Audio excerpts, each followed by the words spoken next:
America, he said, it's different. In the old country on Easter, the police get all liquored up and come riding into the ghettos, get the Christ killers, they'd say, and swing their leather whips and run the animals right into us. When police do that, he said, there's no one you can turn to. I asked him what a ghetto was. He said it was the oldest, poorest part of town, where the Jews were forced to work and live. His parents died in that ghetto. But first, they sent him to America. He was just a kid, 11. 11? He was luckier than my great-grandfather. He was 27. He had to work quite a few years, busting rocks at his farm in Galway to pay for the passage over here. His brogue was so strong that everyone used to make fun of him. And he began to talk less and less. He had to get a job busting rocks on the railroad because it was the only thing he knew how to do. He died working for the railroad. Well, Mike, I can understand that your grandfather had a tough time here, but so did my ancestors. They came from China on a boat, stuffed in like cattle for 40 days. Most of the time here, they were afraid the Irish were going to beat or shoot them, since they were trying to also protect their jobs. Everyone who came here had it tough, and everybody who came here picked on somebody else. You called us mixed, we called you coolies. Everyone who wanted to make it here had to have a gimmick. My grandfather didn't do what his father did on the tracks. He hustled for the Democratic Party and never once lifted a sledgehammer in his life. He was the chairman of the Democratic Party clubhouse on our old district. My grandfather got my dad a job on the police force after the war. They thought it was a real big deal then. But now my dad's got it tough. He's got to walk a beat in the ghetto. Oh, Harry, you're breaking my heart. Imagine that, walking a beat among all those colored folks, too. Don't put him on, Spencer. Being a cop in a ghetto is tough. Even if you're a black cop, it's tough. Listen, Schroeder. A cop's a cop. Black, white, Puerto Rican, it doesn't make any difference. He's the man. In the ghetto, as you call it. You think of cops sort of the same way that Levy's grandfather used to think of the police in Russia. And we have a reason to feel that way. Don't be so sensitive, Carol. Nobody's putting blacks down by saying it's tough to be a cop in the ghetto. What's wrong are the things that make a ghetto. Believe me, I know it because we lived there till I was almost 9. My grandparents still live there. But my father wanted out. He thought the neighborhood was getting too rough for him to raise his kids in. The same year he bought his first truck, he moved us across town. Don't be so sensitive, Carol. Don't you know Berlotti here used to live in your neighborhood, used to live on your block? Remember, Carol, way back when it was a neighborhood and not a ghetto, when you didn't have to step over winos on curbs and junkies in halls. Schroeder here, Levy, Fawn, and O'Hara, they live on blocks, don't they? But they're not like ours. So tell me, sensitive sister, is that why you're so sensitive? Because in this free country, you make that neighborhood a ghetto? So how does a neighborhood in a free country become a ghetto? It's a tough question. And there's some other tough ones, too. Like, how free is a free country when you're black like Carol? And how come Spencer's so angry? How come cops mean something different to Levy and O'Hara than they do to Spencer and Carol? Tough question. And the answer is just as tough. The Statue of Liberty has been lighting the way for strangers at our gates since 1884. And before her, this harbor was the welcoming committee. It's seen them all, Serbs, Scots, Danes, Turks, betting their lives that it would be better here. But notice the lady here. She faces the sea. Behind her, over there, are a lot of folks she never welcomed. Carol's grandfather, and Spencer's, and mine. They arrived a little further down the coast, places like Savannah and Charleston, and they didn't want to come here at all. Theirs was no trip to the promised land. It was hell, with brandings and beatings and filth and starvation.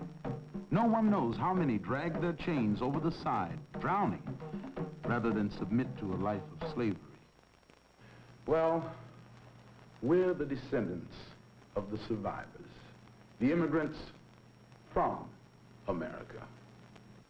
From 1619, when 20 of us were sold by a Dutch ship to the English colony in Jamestown, Virginia, 14 million blacks came in chains to this land of the free. We were the black gold that made fantastic fortunes for those who ran the slave trade. Demands for labor grew with the invention of the cotton gin. Slaves were needed to man the sprawling plantations. But as slavery spread across the land, so too did a spirit of black resistance. The rebellions of Denmark Vesey, Gabriel, and Nat Turner revealed that there were men, not animals, in the slave quarter. Henry Highland Garnet, a black prophet, cried, "Rather die free men than live as slaves. Let your motto be resistance, resistance, resistance." Many resisted, and many died. But for the waves of white immigrants who began to arrive, America was a golden dream. Transforming the dream into reality was to test every group that came. Each shared the disease, dislocation, and poverty that was the mark of the newcomer. Many perished who came. Most who would survive did so by building a method of escape. It was a ladder that could scale the walls of the new world. There are only 4 rungs to this ladder, but often it took more than one generation for each newcomer to reach just the first rung. But without each rung, it was almost impossible to reach the next. For most, the first rung was education.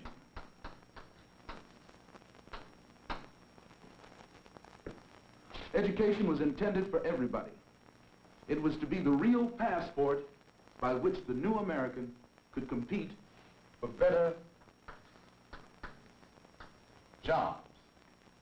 American education intended that each child be more skilled than its father.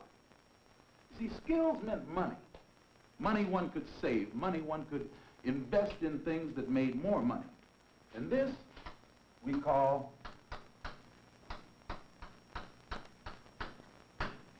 capital. With capital, the immigrant began to have status in his community.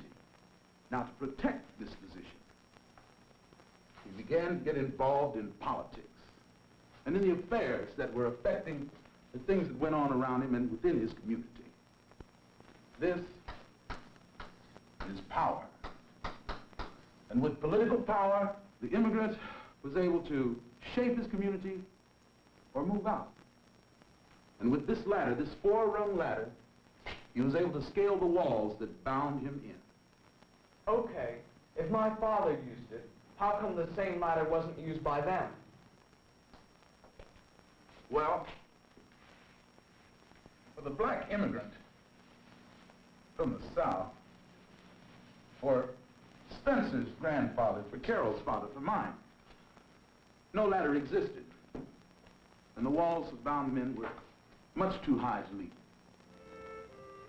To understand why no ladder existed, you have to understand the particular way that black men and women were viewed in America. To Washington, Patrick Henry, and Jefferson, we were things, not people. They were not considered evil men because they owned slaves. They were simply men of property, and blacks were regarded in their society as animal labor. Why the Constitution considered a slave to be 3/5 of a free man. We were not even conceded to have the same rights as others until the passage of the 13th, 14th, and 15th Amendments to that Constitution. The 13th Amendment of 1865 said slavery shall not exist, and for a brief moment we dared to dream that our chains were finally gone. During the radical Reconstruction, we saw a few schools and orphanages and hospitals finally being built for us. We saw radicals in the state legislatures of the South open the ballot box and the jury box to include us. But then we saw it all die. A northern president, Rutherford Hayes, said that absolute justice for the Negro could be got best by trusting the honorable and influential Southern whites. So much for the 13th Amendment. We remained enslaved to lives of ignorance and poverty. The 14th Amendment in 1868 said all men born in the United States were citizens, entitled to equal protection under the law. There is no equal protection under the law. When 1,200 black men could be murdered by mobs between 1890 and 1900, and not one white murderer be brought to justice. The 15th Amendment of 1870 said that the right to vote could not be denied because of race, color, or previous condition of servitude. But for almost 100 years, till the passage of the Voting Rights Bill in 1965, we were systematically cheated of that right. Listen to Senator Ben Tillman of South Carolina. In 1900, he declared in the halls of Congress, "We have done our level best. We have scratched our heads to find out how we could eliminate the last of the Negro voters. We stuffed ballot boxes. We shot them. We're not ashamed of it."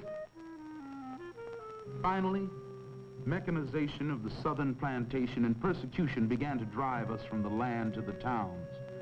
But even there, the segregated life meant hunger and white violence. To us, the North meant opportunity. World War I had cut off the flood of European immigrant labor. Workers were needed in Chicago and Detroit and Cleveland and New York. By 1920, 2 million of us had left the plantations. But we found a different America than had the other immigrants who preceded us to the northern city. No longer was there a need for the masses of unskilled labor to build the new cities and the new industry. It was an America that said all men are equal. White men are more equal than others. It took us a long time to understand that, to realize that if there were any changes to be made, we would have to make them. Because when we came north, we found no magic ladder to scale our walls. No, sir, no magic ladder, and no first rung called education. That meant very much. From slavery, when a man could have his hand cut off if he were caught writing, they told us that writing and reading was white man's business. Our business was sowing and reaping and harvesting. If you're going to scratch enough to feed your family, the whole family has to be out in the fields. There's not much time for reading and writing when you're fighting starvation. And yet, we've always had a hunger for education. At the end of the Civil War, when the federal government opened schools for freed men, 250,000 of them flocked to learn. But when President Hayes removed the Union troops, it was over for us. From then on, it was separate but unequal Southern education. Mathematics and languages for the whites. Industrial training for the blacks. Let us learn to do common things in an uncommon manner, said Booker T. Washington, the founder of Tuskegee, and was applauded by a white society that needed maids and cheap labor. When we came north, we eagerly enrolled our children in the unsegregated schools. Then this dream too shriveled. With despair, we saw our children placed in overcrowded classrooms in the aged buildings of the inner cities. Too often we saw them treated by white teachers as persons with little potential. Because we've watched it happen, we've struggled to change the educational system. We want our children to hear the whole truth about our history, so they can understand the whys of racism and prejudice. We want them to know and value our black contributors to our common culture. And we want them to see kids who are brown, like them, in their textbooks, who live in cities that are not green and clean. And we want teachers, black and white, who value our children. White parent groups have insisted on their role in helping design the education of their children. But community control has been resisted when the community has been predominantly non-white. The children of white, unskilled immigrants knew that if they could complete their education, they would have a better chance of reaching that second rung, job opportunity. But the children of black, unskilled immigrants have rarely found this to be so for them. Black graduates from high school are hired later than white dropouts and generally receive less money. Both labor and industry for more than a century have denied black workers equal hiring and advancement. Some unions have refused even to open their ranks to blacks. Denied apprentice programs, countless Negroes have been barred from higher income jobs. Without a good job, you can't save capital. Rung number 3. This was a Dutch neighborhood 300 years ago. Very nice then, kind of small town, very green, some English down the block. When the Irish started to arrive, around 1840, they were poor farm people like O'Hara's great-grandfather, not really used to town living. When they moved in, renting from the Dutch and the English who moved out, talk had it that property values would go down. To hear the natives talk, you'd think that every illegitimate child in town was Irish, and every loafer, too. By the time the Italians and the Jews arrived in the neighborhood, about 20 years later, a lot of the buildings had been bought by the Irish who were beginning to move up the ladder. Now every truant and criminal in town was automatically Italian. And as for the Jews, how could you trust people that had their Sabbath on Saturday? So the Irish moved. This part of town became Jewish and Italian. Well, by the time we arrived, most of the buildings belonged to people like Verlotti's folks and Levy's. They rented their houses to us and moved across town and out to the suburbs. You see, they were afraid that now that we were moving in, there would be all kinds of trouble. Now we were the bad guys. The absentee landlords broke up their one-family apartments into 4 or 5 one-room apartments. When they had installed a sink and a stove, they charged as much for each apartment as they had paid for 4 or 5 rooms themselves. The breakup of the old apartments changed this neighborhood to a teeming slum. So the black immigrant has his own section now. Inherited from the Poles in Chicago and the Germans in Milwaukee, the Irish in Boston and the Jews and the Italians in New York. But unlike all the groups who came before him, he alone can't move out. White America, immigrant and native born, won't let it. Their banks, their mortgage companies have denied him access to the white neighborhood. It seems that property values, not human values, have had to be protected. Poor people don't have much influence with public officials. Poor whites don't, and poor blacks sure don't. It's hard to get the city to collect all the garbage. They don't want to come to our side of town that often. It's hard to get the city to send enough cops to protect the block. It's hard to get the city to force our absentee landlords to protect our old houses from fire and our babies from rats. And it's hard not to get so angry that you tear the whole neighborhood up. Hard, yes. But most blacks now seek to build a political and economic power that can remake our society. The power denied us by the Southern politician who told us for 300 years that politics was white man's business. The power denied us by the Northern politicians who told us that white city bosses know best. But we no longer ask, will they let us do it? In our neighborhood, we don't ask. We're organizing tenant groups and registering voters. Why now, Carol? I mean, after all these years, how come now you're organizing? A lot of things, I don't know. Well, everything. I mean, watching black nations growing up in Africa and making it. Electing Carl Stokes, mayor of Cleveland. Seeing Martin Luther King get killed.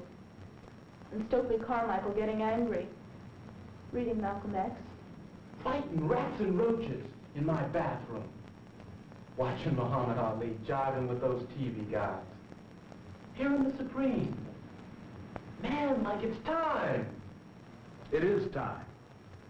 For 300 years, this country has been blinded by a fear that has spawned violence, the fear of the black newcomer. And it's cost America its peace of mind, maybe its soul.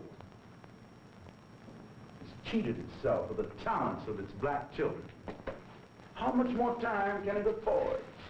We're a nation of immigrants, needing each other and not knowing each other. Look at us, said Richard Wright, a black writer. Know us and you know yourselves, for we are you. What we want, what we represent, what we endure is what America is.